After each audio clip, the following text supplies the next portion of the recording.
우리 함께 인사하시겠습니다. 오늘 저녁에도 잘 오셨습니다. 축복합니다.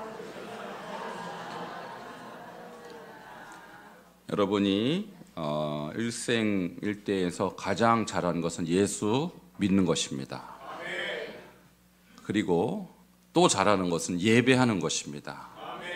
우리 예수님을 본받는데 특별히 예배하는 예수님의 좋은 습관을 계속해서 올해 본받으시기를 축원합니다. 우리가 찬양 예배 드릴 때마다 성막에 관하여 제가 말씀을 드리고 있습니다. 성막에 무엇과 무엇을 혹시 배우는지 죄송합니다만 여러분 기억 못할 줄 알면서도 혹시나 막연한 기대로 한번 물어보겠습니다. 성막에 무엇에 대해서 혹시 배우는지 한 달 전이었고 2달 전에 기억나시죠? 예, 뭐였죠? 성막의 문에 대해서 공부했습니다. 성막 문은 누구를 나타냅니까? 예, 답은 그냥 예수님이라고 그러시면 돼요. 제 질문의 답은 간단합니다. 예수님. 두 번째는 무엇에 관하여 배웠습니까? 성막의 울타리. 할렐루야. 성막의 울타리는 누구를 나타냅니까? 갈등하지 마시고 예수님이라고 대답하시면 됩니다. 다시 한번. 성막은 그냥 예수님이에요. 다시 한번. 성막의 문은 누구를 나타냅니까? 예수님. 성막 울타리는 누구를 나타냅니까? 예수님. 오늘 세 번째입니다. 성막에 들어가면 번제단이 나와요. 첫 번째 나오는 그런 큰 제단인데 번제단은 누구를 상징할까요? 예. 쉽죠?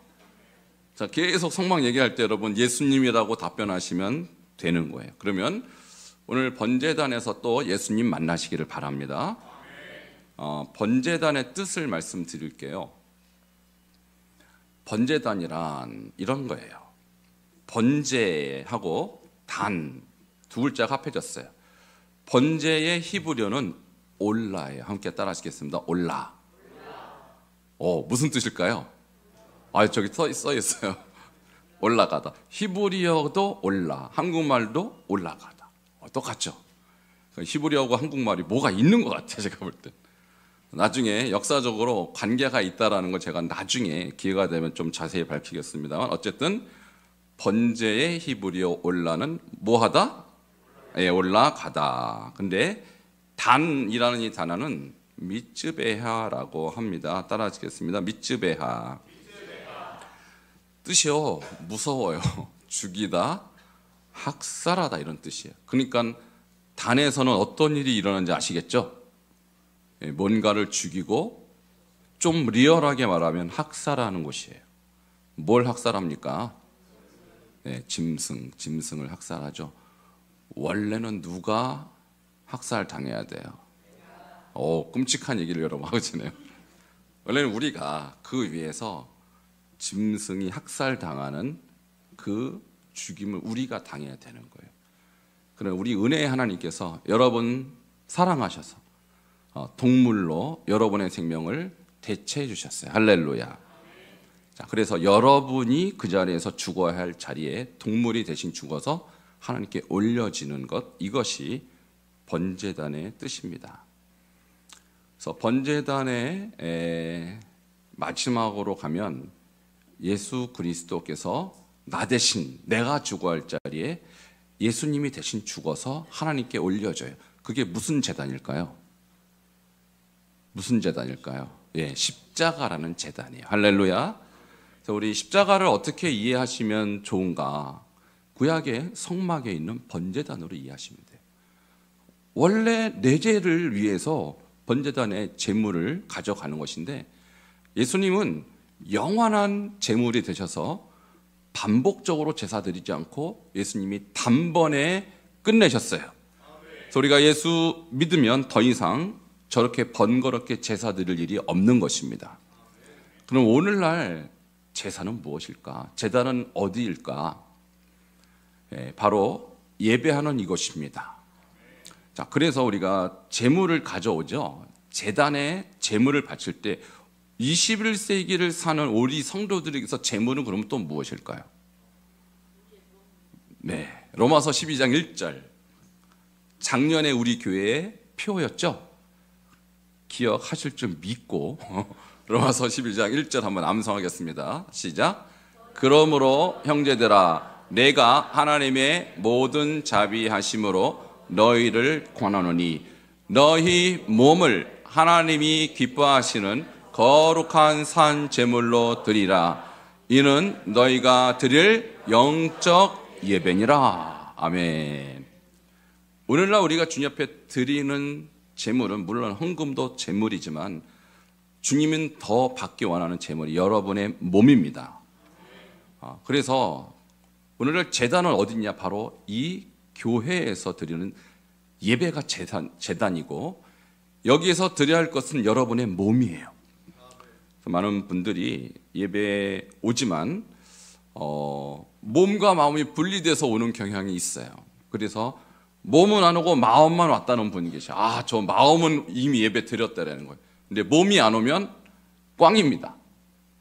근데 몸은 왔는데 또 생각은 집에 가 있고 생각은 어디 노는 데 가 있으면 그것도 꽝이에요. 그러니까 여러분 몸과 여기서 너희 몸을 할 때 몸은 전인격적인 자아를 말하는 거예요. 그러니까 영과 몸이 같이 주님 앞에 드려져야 하는 것입니다. 우리가 주일 예배 또 이런저런 예배들은 바로 저 번제단에 내가 올라가는 시간이에요.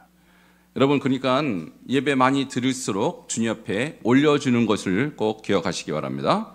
자, 번제단의 뜻 기억하셨죠? 번제는 올라, 그리고 단은 미츠베하. 합하면 무슨 뜻이라고요? 동물을 죽여서 올리다. 원래는 내가 죽어서 올라가야 한다는 의미입니다. 두 번째, 번제단을 뭘로 만드느냐? 오늘 본문에 보니까 조각목으로 만들라 이렇게 해요. 조각목. 자, 그것이 히브리어로 보니까 시딤이라고 나와 있어요. 시딤 나무예요. 근데 조각목이 도대체 어떻게 생겼나? 제가 이스라엘 가서 직접 보기도 했고 또 그림을 찾아봤더니 이렇게 그림이 나와 있어요. 저게 조각목인데 조각이라는 말이 조각이 났다, 파트, 그죠? 그런 의미로 여러분 이해하실 것 같아서 제가 말씀드립니다만은 그런 뜻이 아니에요. 조각목이라는 것은 이 아카시아, 영어로는 아카시아 나무인데 아카시아도 아닙니다. 정확하게 말하면. 근데 그것이 번역이 됐을 때 한자로 번역됐을 때 중국에 있는 하나의 나무 이름이 있었어요. 그게 조각목이에요. 중국에 있는 나무 이름이 조각목. 저것과 비슷하지만 조금 달라요. 어쨌든 그것을 조각목이라고 번역했기 때문에 쪼각쪼각이라는 의미가 전혀 없어요. 자, 그걸 여러분 먼저 아셔야 됩니다. 쪼각난다는 의미는 전혀 없어요. 저 안에. 그저 중국에 있는 하나의 나무 이름을 그냥 차용했을 뿐이에요.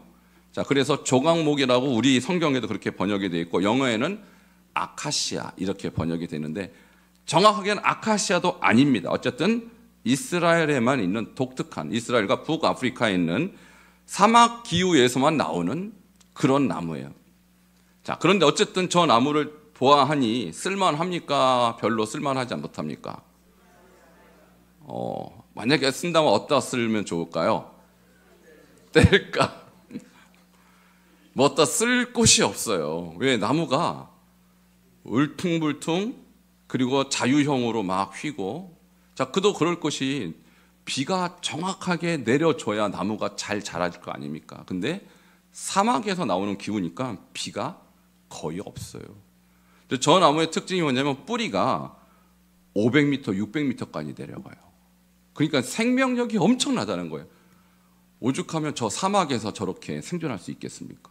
그러니까 생존 능력이 어마어마한 나무인데 볼품은 별로 없습니다. 그러니까 쓸 곳이 별로 없다라는 거예요.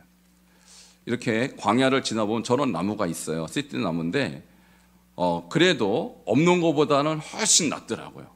그래도 이 햇빛을 피할 곳이 저 나무 밑에서는 조금 있는 겁니다.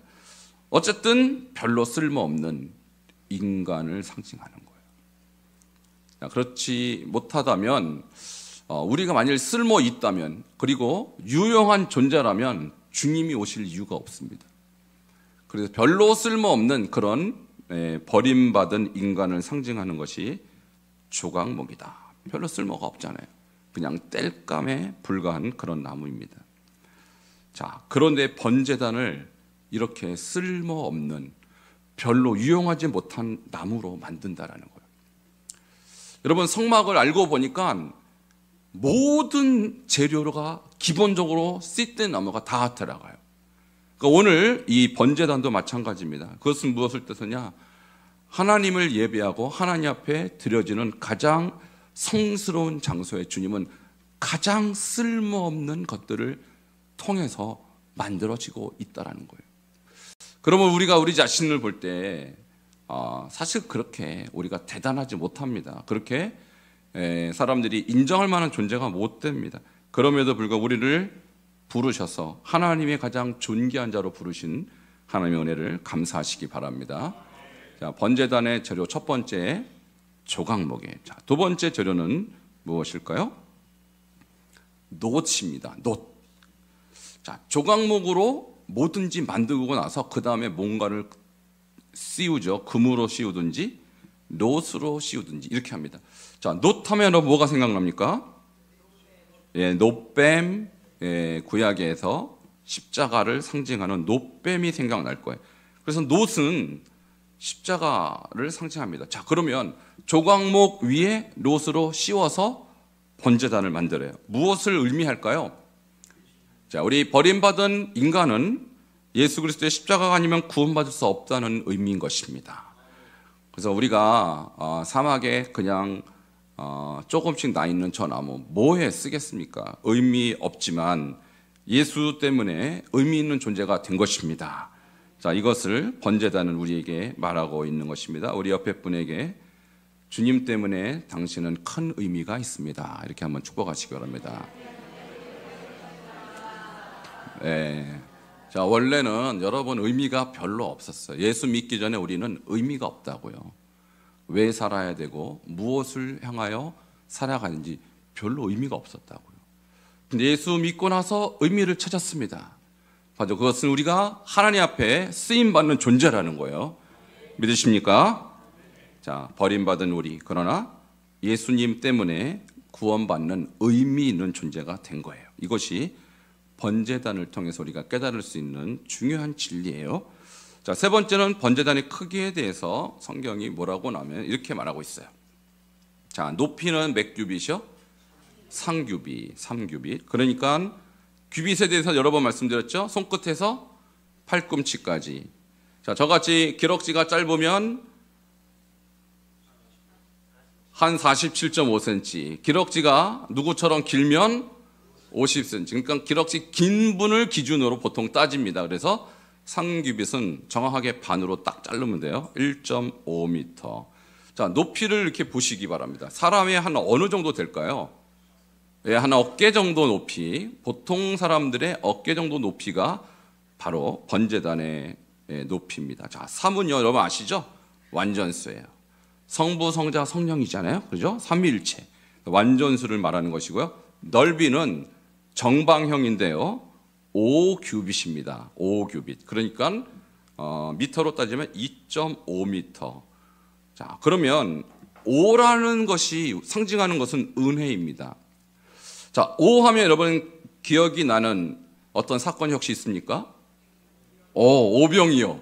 하나님의 은혜의 역사의 상징이죠. 오병이요. 또 뭐가 생각납니까? 5 하면 오순절 생각하죠. 오순절. 제가 기대하는 답이 탁탁 나오네요. 자, 오순절은 바로 하나님의 말씀이 임한 날, 그리고 성령이 임한 은혜의 날입니다. 할렐루야. 그래서 오는요, 은혜예요. 은혜. 그러니까 3은 완전하고 5는 은혜니까 합하면 무슨 뜻이 될까요? 번제단은 하나님의 완전한 은혜가 임하는 곳입니다. 자, 오늘날을 성전, 하나님 앞에 예배하는 이 교회가 하나님의 은혜가 임하는 완전한 곳입니다. 우리가 예배하고, 특별히 저기 예배할 때 그냥 예배하는 것이 아니라 제물을 가져와서, 자, 어떻게 예배하면 짐승을 먼저 가져온 머리에 안수합니다. 그죠? 머리에 안수하고, 누가 안수합니까? 제사장이 안수합니다. 그리고 그 다음에 뭐 합니까? 짐승의 가죽을 벗겨요. 가죽을 벗겨요. 가죽 제가 벗겨봤어요. 근데 잘 안 벗겨져요. 이 전문가들만 잘 벗기고. 그래서 제가 중국에 살 때 제가 살았던 지역이 양 반, 사람 반이에요. 사람만큼 양이 많았던 것이. 그래서 양 저놈 잡아주세요. 그러면 잡아서 그 사람들도 이슬람 믿는 사람들이 머리에 안수하더라고요. 똑같아요. 구약의 율법이 이슬람에 그대로 나와 있습니다. 그래서 이렇게 딱 하고 이 목을 딱 땁니다. 그리고 손목을 다 따요. 그리고 한 번에 쭉 벗기면 원피스가 나와요. 한 번에 벗겨집니다. 아주 기가 막혀요. 그리고 나서 뭘 합니까? 가죽을 벗긴 다음에 각을 떠요. 여러분 이거 가죽 벗기고 각 뜨는 거 누가 하는지 아세요? 제사장이 하는 게 아니고 제사자가 직접 해요. 내가 하는 거예요, 내가. 그럼 저기서 저 양을 가져오든지 소를 가져오면 사 갖고 오는 게 아니라 구약 시대는요, 자기 양, 자기가 기르던 소를 갖고 오는 거예요. 말하자면 오늘날도 여러분 기르던 강아지, 여러분 기르던 고양이 가져와서 각을 뜨는 거예요. 기분이 어떨까요? 요즘은 고양이도 자식이더라고요. 개도 자식이. 아빠 왔다 막 그래요. 저는 섬찟합니다. 그런 얘기 들으면. 그러지 않았으면 좋겠어요. 여러분 내가 키우던 고양이, 내가 키우던 강아지를 여러분 바치겠습니까? 요즘은요 나이 드신 남자분들이 자기 키우던 이 개를 절대 품에서 내려놓지 않는답니다. 이사 갈 때 혹시 남자는 놓고 가도 강아지는 절대 놓고 가는 일이 없대요. 그러니까 혹시 자기 놓고 갈까 봐 강아지를 품고 있대요. 그러니까 자식보다 더하고 남편보다 더해요, 요즘은. 옛날에 고양이야. 옛날에 양, 소가 그런 존재였다고요. 얼마나 귀하게 키운 자식과 같은 존재를 가죽을 벗깁니다. 그리고 각을 떠요. 그때 이 제사장 사람의 마음은 찢어지는 거예요. 내 자식 같은 짐승을 잡아 죽이는 게요. 그리고 나서 내장과 정강이는 물로 씻어서 제단 위에 올려요. 가죽은 태우지 않고 나머지는 싹 다 저 올립니다. 그리고 완전히 불태워버려요. 자, 누구 죄 때문에 그러는 거예요? 나 때문에. 미안하다. 양하고 소 이름도 다 지어줬을 거야 아마. 뭐 양수나 미안하다. 우도라 미안하다. 나 때문에 네가 이렇게 죽는구나. 여러분 눈물 흘리는 장면입니다. 이 장면이 그냥 제사 거룩한 이게 아니고 눈물의 현장이에요. 눈물도 흘리고 피도 흘리고. 그러니까 이 제단은요 하나님의 완전한 은혜가 임하는 곳입니다. 근데 그 은혜가 그냥 임하는 게 아니라 처절한 피와 처절한 눈물을 흘리면서 은혜를 받는 곳이에요. 그러니까 우리가 은혜 받으려면 그저 예배 왔으니까 저절로 은혜 받는 게 아니라 여러분 마음을 찢는 회개가 있어야 돼요. 내가 하나님 앞에 얼마나 범죄한 존재인지를 주님 앞에 각성하는 그런 회개의 마음으로 예배할 때 완전한 은혜가 바로 저의 제단 위에서 임하는 줄 믿기를 바랍니다. 그러니까 이 예배 시간은 어떤 시간이냐? 그냥 정기적으로 있는 반복적인 그런 시간이 아니라 내가 죽어야 할 자리에 내 사랑하는 양순이 우도리가 죽는 시간이에요. 얼마나 가슴이 찢어지는 시간입니까? 그러므로 여러분 주님이 구하시는 제사는 어떤 심령입니까? 상한 심령이요. 그죠? 주께서 상하고 통회하는 마음을 멸시하지 아니하시리이다. 여러분 예배할 때마다 먼저 상한 마음으로 그리고 내 마음을 찢는 회개하는 마음으로 예배할 때 주님께서 예배하신 완전한 은혜가 바로 이 장소에서 임하는 것입니다. 자, 그런 마음으로 예배하시기를 바랍니다. 그 다음에 번제단의 특징 중에 하나가 네 번째 주제인데요. 뿔이 있어요. 뿔. 자, 뿔 4개 보이시죠? 자, 뿔 4개가요. 동서남북 방향으로 있는데 이 뿔은 생명의 뿔이에요. 저 뿔을 만지면 생명을 건질 수가 있어요. 아주 중요한 기능을 하는 것입니다. 그냥 멋있으라고 만든 게 아닙니다. 자, 이 상관 구절이 왕상 열왕기상 1장 51절에 아도니아가 저 뿔을 만져갖고 목숨을 건졌어요. 자, 무슨 이야기인지 한번 읽어볼게요. 같이 1장 51절 읽겠습니다. 시작. 거기 솔로몬에게 구하여 가로되 아도니아가 솔로몬 왕을 두려워하여 지금 제단불을 잡고 말하기를 솔로몬 왕이 오늘날 칼로 자기 종을 죽이지 않겠다고 맹세하기를 원한다 하나이다. 아멘. 자, 이 이야기는 이런 것입니다. 다윗이 나이가 많아서 이제 오늘 내일 하는 거예요.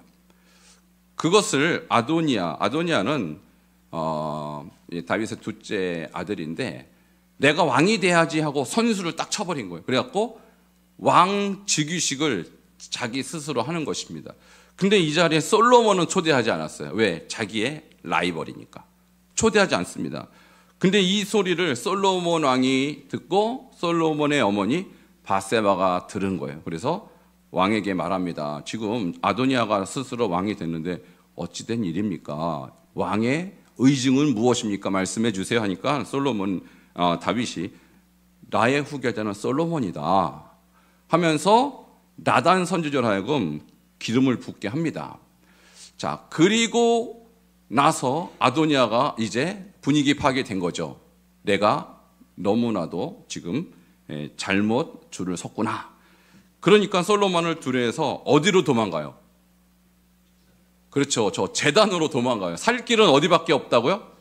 제단밖에 없는 걸 너무너무 잘한 거예요. 그래서 제단불을 잡고 저를 죽이지 않겠다고 말씀해 주십시오. 약속해 주십시오 하니까 솔로몬이 어떻게 할까요? 방법이 없어. 이럴 땐 무조건 살려줘야 돼요.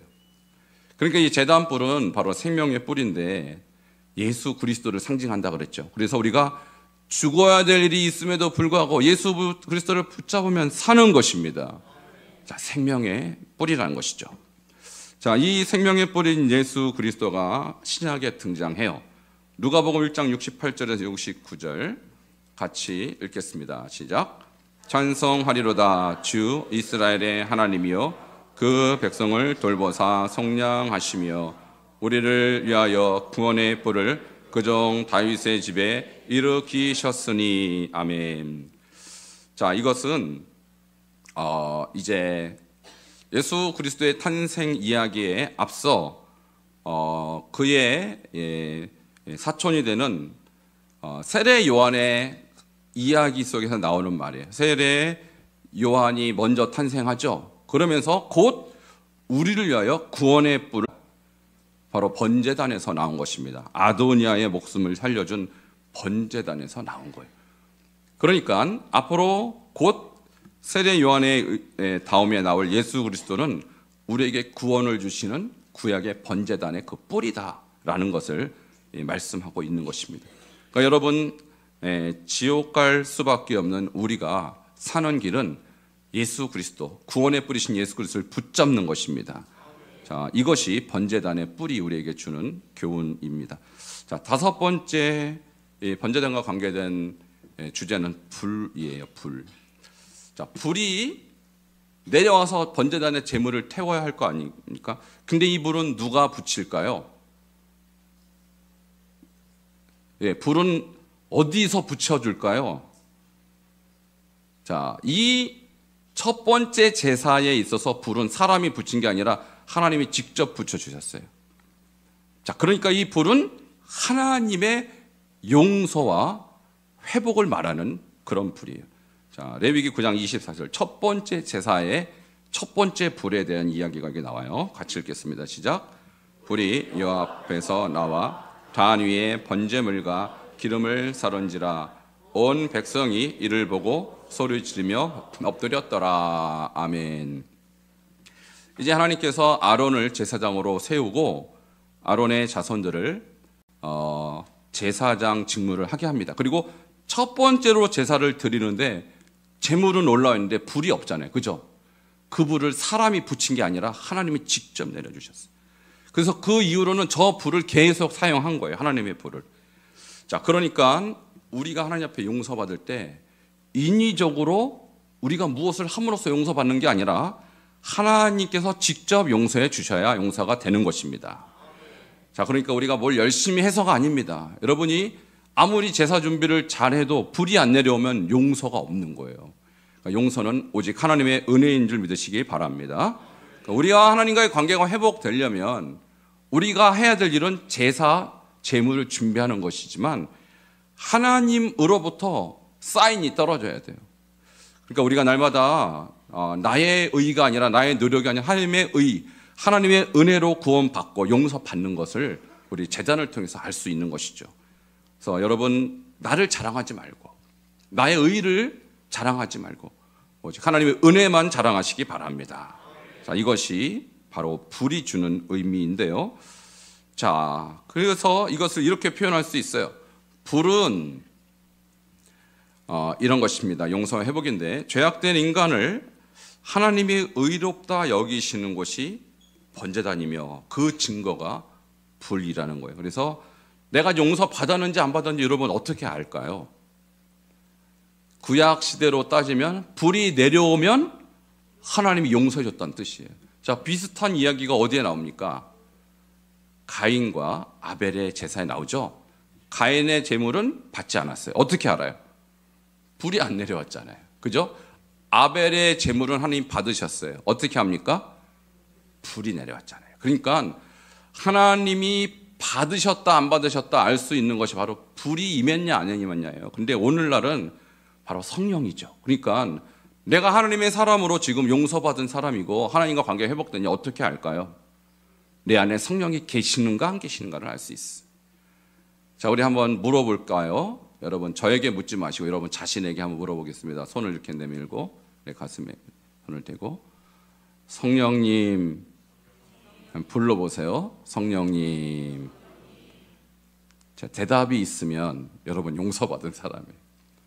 성령님이 그래 왜 부르냐 라고 대답하신다면 여러분 안에 불이 있는 거예요. 그건 용서받은 회복된 관계 때문에 나에게 들려오는 음성이고, 아직도 내가 성령님 불러봤는데 별로 대답이 없다. 여러분 아직도 하나님과 화목하지 못하다는 뜻입니다. 그래서 우리가 신앙생활을 할 때 자꾸 성령님을 불러야 돼요. 성령님 내 안에 계시는지요 확인해야 돼요. 자, 그래서 여러분 성령님이 여러분 안에 계셔야 여러분 사는 것입니다. 아직 그 성령 체험이 없고 성령이 내 안에 계시다는 확신이 없는 분은 정말 그 부분을 놓고 이렇게 기도하셔야 돼요. 성령님의 불이 우리 안에 있어야 우리가 진정한 하나님의 백성이 된다는 거예요. 자, 그래서 불은 이 용서와 회복인데, 이 불이 아닌 인간의 불로 용서를 받고자 했던 사건이 있었습니다. 그것이 바로 나답과 아비후가 하나님의 불이 아닌 인간의 불을 갖다가 번제단에서 불을 피웠을 때 바로 죽고 말았죠. 그러니까 불은 용서의 상징이고 회복의 상징인데 인간이 인위적으로 용서를 받을 수 있습니까? 없습니까? 없다라는 걸 하나님이 보여주신 거예요. 네가 네 마음대로 용서를 받고 안 받고 할 수 없다라는 것을 보여주기 위해서 나답과 아비후가 다른 불을 가져다가 제사할 때 하나님이 그에게 벌을 내리셨죠. 그러니까 용서는 철저하게 하나님의 은총이지 우리가 조작할 수 있는 것이 아니라는 거예요. 그러므로 하나님 앞에 겸손한 마음으로 늘 용서를 구하는 우리의 모든 심령이 되기를 바랍니다. 자, 이것이 용서 회복의 지름길이에요. 자, 마지막으로 번제단의 위치에 대해서 말씀드립니다. 자, 성막이 이렇게 크게 생겼죠.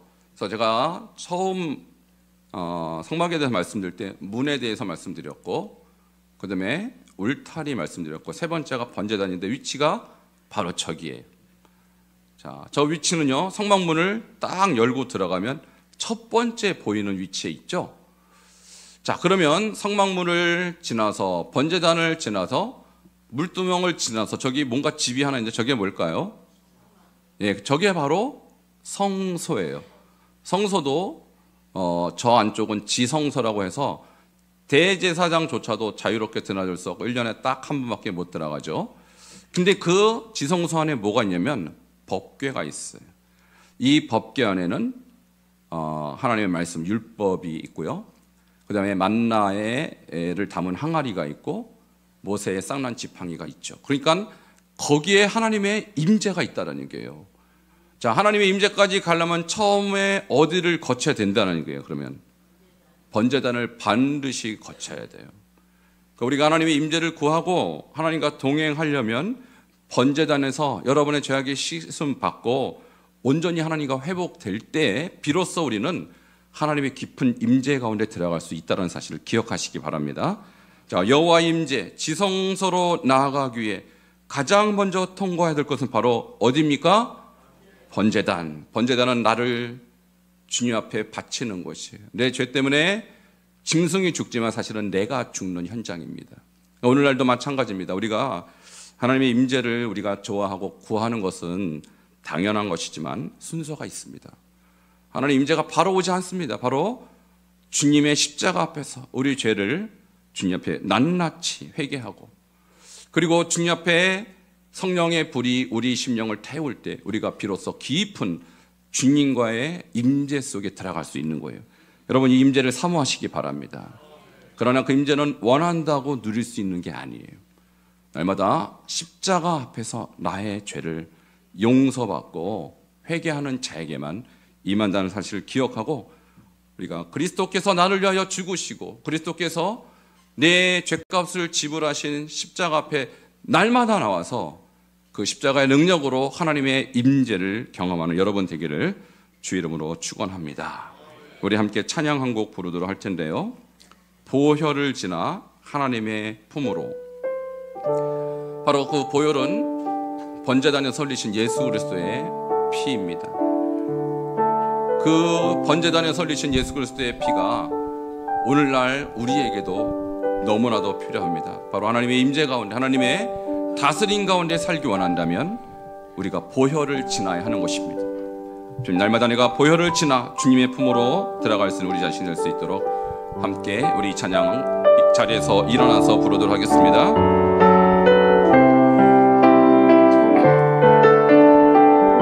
우리 손을 들고 찬양합니다. 보혈을 지나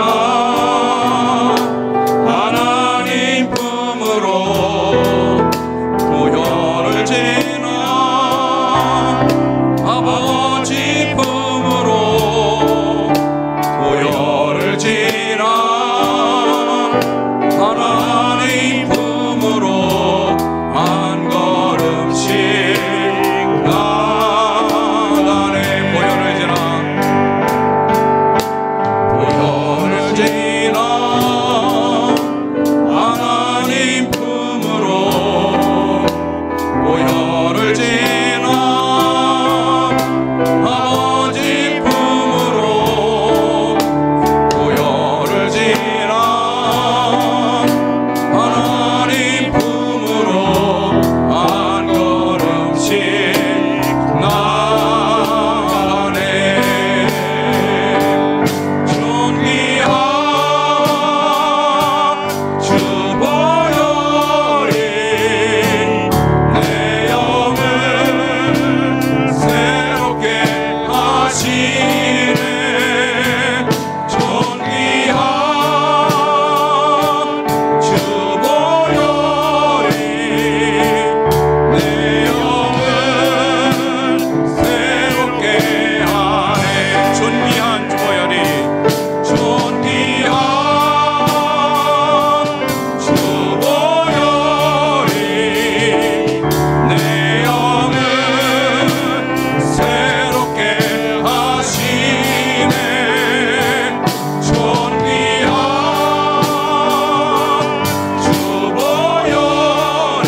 우리가 보혈을 지나야 거룩한 주님의 임재 가운데 들어갈 수 있습니다. 주님 날마다 나를 위하여 죽으신 그리스도를 기억하며 우리가 주의 임재 가운데 날마다 나갈 수 있는 그리스도와 함께하는 우리의 삶 될 수 있도록 우리 주의 한번 부르짖고 기도하겠습니다. 주여 하나님 감사합니다.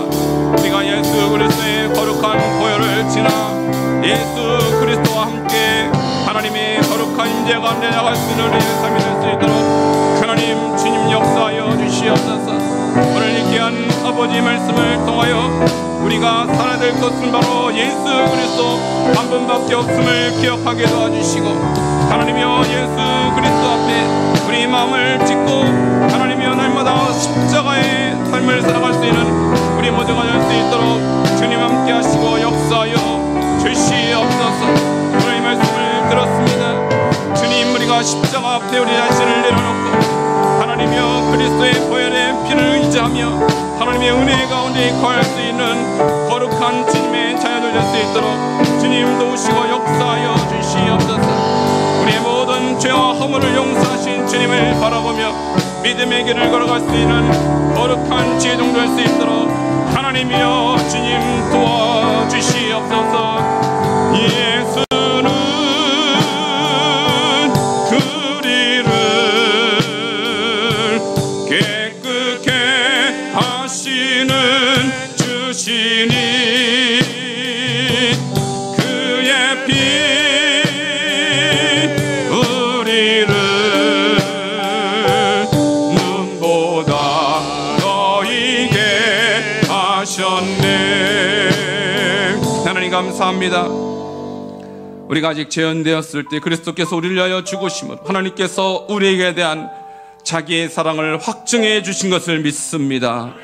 오늘 성막에 나타난 예수 그리스도, 특별히 번제단에서 우리의 죄값을 지불해 주신 그리스도를 다시 한번 오늘 만났습니다. 이 그리스도를 우리가 날마다 잊지 않게 도와주시고 내가 죽어야 할 자리에 주님이 죽으시고 내가 흘려야 될 피를 주님이 흘려주시고 내가 지켜야 할 나의 살을 주님이 대신 지켜주심을 기억하며 우리 자신을 하나님이 기뻐하시는 거룩한 산 제물로 날마다 드리기에 하나님이여 게으르지 아니하는 거룩한 하나님의 종들 될 수 있도록 역사하여 주시옵소서. 감사드리며 예수 그리스도 이름으로 기도하옵나이다. 아멘.